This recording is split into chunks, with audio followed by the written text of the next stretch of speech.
猶如雷霆的挑戰。如果你同我一樣細個係睇放學 ICU 長大嘅話，相信都唔會對呢個畫面感到陌生。冇錯啦，今日同大家講嘅就係閃電11人。作為一套超能力運動漫，閃電11人絕對係一套小朋友向嘅王道動漫。踢波踢到又有火又有企鵝，主角隊永遠都係一球之差絕殺對手，劇情可以話係完全冇驚喜。不過細路仔睇動漫就係咁簡單，唔需要啲咩精妙嘅劇情，只要見到主角出必殺技入波就已經好爽。最近就因為呢個閃電11人勝利之路嘅 game 喚醒咗我嘅童年回憶，睇返入面嘅經典場面同埋必殺技真係起晒雞皮。喺足球入面最耀眼嘅一定係負責入波嘅前鋒，相信唔少人細個都幻想過自己可以好似豪賢志咁踢出烈焰龍捲射球。不過除咗作為球隊嘅王牌前鋒，豪賢志仲有一個好特別嘅身份，就係球隊嘅心理醫生啦。豪賢志嘅第一次用足球療法就要數到喺地區決賽對戰帝國學園嘅時候。當時帝國學園教練影山喺比賽之前話俾玄堂知，鬼道一定要贏冠軍先可以同佢嘅妹妹春奈團聚，搞到玄堂方寸大亂。上半場俾鬼道用皇帝企鵝2號射入，雷門就落後1球。中場休息嘅時候，教練同隊友都問玄堂發生咩事，但係佢就冇講出真相，自己死頂。下半場比賽開始，其他隊友都察覺到玄堂嘅反常，用出雷門特產嘅血肉長城，不斷擋出帝國學園嘅射波。後衛土門更加用顏面擋球，受傷而要退場。豪賢志喺呢個時候終於睇唔過眼，一腳烈焰龍捲風就轟落玄堂度，叫佢落到場就專心踢波，唔好俾球賽以外嘅嘢影響到。聽完之後嘅玄堂就意識到自己一路俾鬼道嘅事影響咗表演，決定重新振作。喺下半場再次面對皇帝企鵝2號嘅時候，用2隻手使出上帝之手，成功擋住鬼道嘅皇帝企鵝。雷門亦都靠碧山、豪賢志同玄堂嘅合體必殺技高空落雷1號射入反超前1球。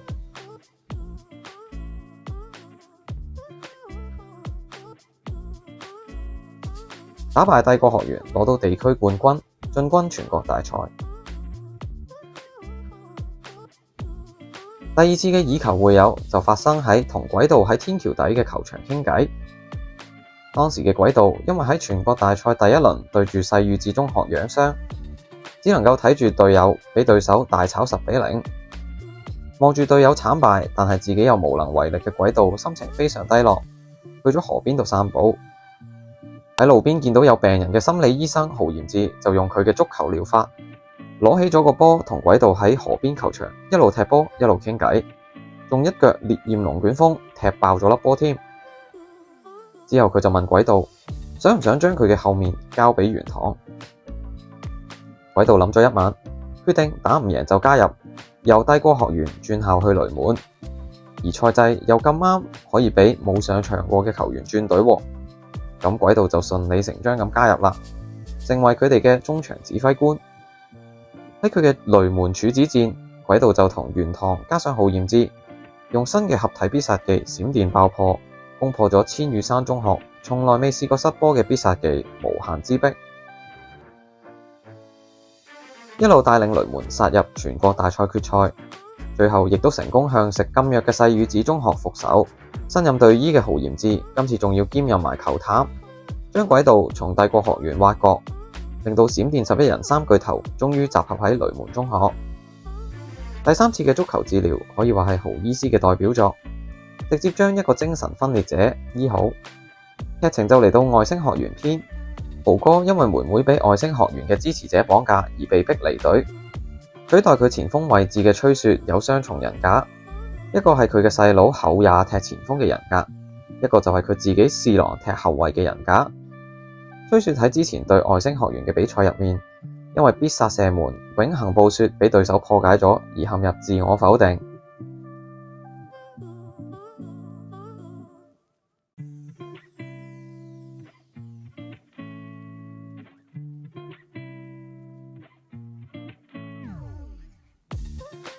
之後幾場比賽都一直變成後備球員，直到同創世紀嘅最終決戰，吹雪受到豪賢志嘅鼓勵，決定後備上場。但係落到場嘅佢依然冇辦法擺脫心魔，永恆暴雪又再一次俾對面嘅龍門破解。狀態低迷嘅吹雪喺場上面不斷懷疑自己，更加係接漏咗軌道嘅簡單傳球。去到呢度又係豪賢志醫生嘅手術時間，今次佢冇用佢招牌嘅烈焰龍捲射球，而係直接大腳散個波落吹雪度，要去聽下隊友嘅呼喚。受到治療嘅吹雪就終於都覺醒，明白到要融入團隊先係佢心目中所追求嘅完美。之後就將兩個人格合二為一，學識咗新嘅必殺技狼人傳奇，成功攻破創世紀嘅龍門。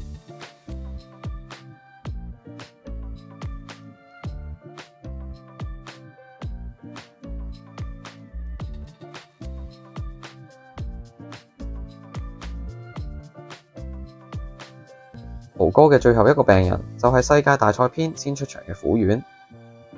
時間線去到日本隊出戰明日之星足球世界大賽，喺亞洲區嘅預賽對上卡塔爾代表隊沙漠雄獅。上半場日本隊領先住2球，但係有幾次寶貴嘅進攻機會，虎丸都喺門前停低回傳俾隊友。原來佢細個係一個天才前鋒，但係因為次次都係佢入波，表現太過出色而俾隊友孤立。之後為咗融入團隊，佢就淨係夠膽助攻隊友入波，唔再自己起腳射門。下半場日本隊開始因為天氣太熱而體力不支，俾卡塔爾喺臨完場前入波追和2-2。時間所剩無幾，閃電日本隊再有一次前場嘅進攻機會，但係虎丸又再一次喺門前唔肯起腳，回傳俾豪賢志。我哋嘅豪醫師又出場，可能係睇在虎丸係自己嘅 fans 份上，豪賢志今次將個波踢咗落虎丸嘅膊頭度，同佢講世界大賽嘅隊友同埋對手全部都係強者，唔出盡全力嘅話根本唔會贏到波。聽完豪醫生嘅教訓，虎丸就決定唔再收埋自己嘅實力，連過3人之後使出猛虎衝擊，幫助閃電日本隊以3-2擊敗卡塔爾。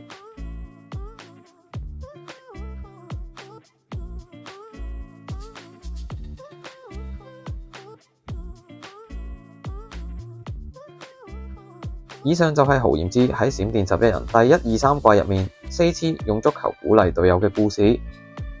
睇完呢4次簡單粗暴嘅精神療法，只可以話豪賢志嘅醫生爸爸基因真係非常強大。細個就已經展現出做心理醫生嘅潛質。雖然呢條片講到豪賢志好似對佢嘅隊友好嚴格，一有表現問題就攞波省佢哋，但係其實喺成套動漫入面都有唔少佢鼓勵隊友嘅情節。只係我冇剪到落嚟，可以話豪賢志絕對係玄堂以外球隊嘅第2個精神支柱，呢個亦都係我咁鍾意佢嘅原因。今日嘅動漫分享就嚟到呢度啦，